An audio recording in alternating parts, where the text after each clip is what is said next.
Mayang buntag sa tanan. Kani nga video kay late upload na.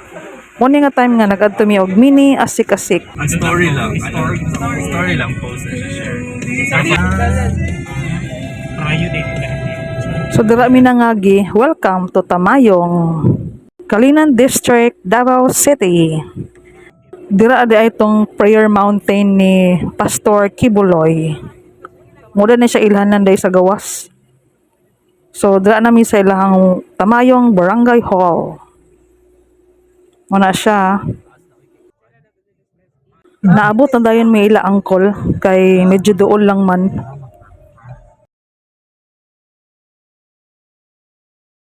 Naami nakaila na mga Indian nationals nga nagianan na mo sa dalan niya. Pagmaadto po sila mini asik-asik, so amon lang gipasakay. We're going to for a while. You can bring this back. Now we have food. Pero doon lang.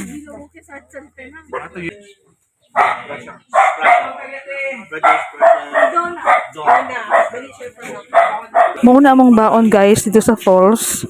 I-prepare ni Uncle. Salamat kay Col sa pag-andam. So before anything else, kailangan sa Jude mag-devotion. Mag-ampo sa may kay pangayoon ang guidance and protection gikan sa Ginoo. Habang nag-devotion me, sakpan ning duha, nanumbalay ha.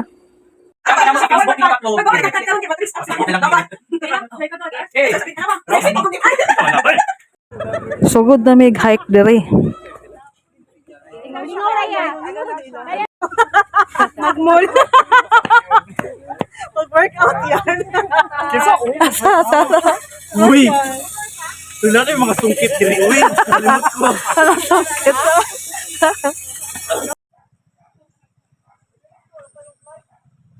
So mauna ang dalan, batoon siya, pero at least plain pa ang dalan. Ano man dyan yung falls? Napahirapan pa man dyan kauna.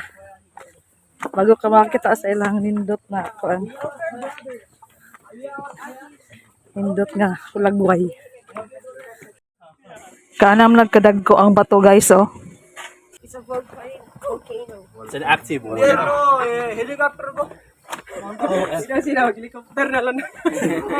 No, there's no person. You will there only in helicopter only. Very posh. Helicopter. Can you recite the ABCD? Sorry, Dambe mga ha? Ito na mas makilid. Makilid ito. Pagbaba, limot. Bigaw ba yun? Pagbaba na ito. Nabi ka doon. Hirap. Bida. Muna mong sudano ka nang gipasan, humot kay na. Naulahi yung miniyan ni kahinay na may manglakaw. Ano ba hirapan mo dito mag...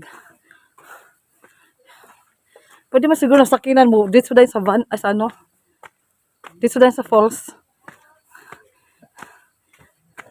Nabay falls ka nang inigdunggo sa bananay falls. So, okay. Wala, pahirapan pa juga. Wala, nangawala na sila. O lagi, kahinay kay mulakaw.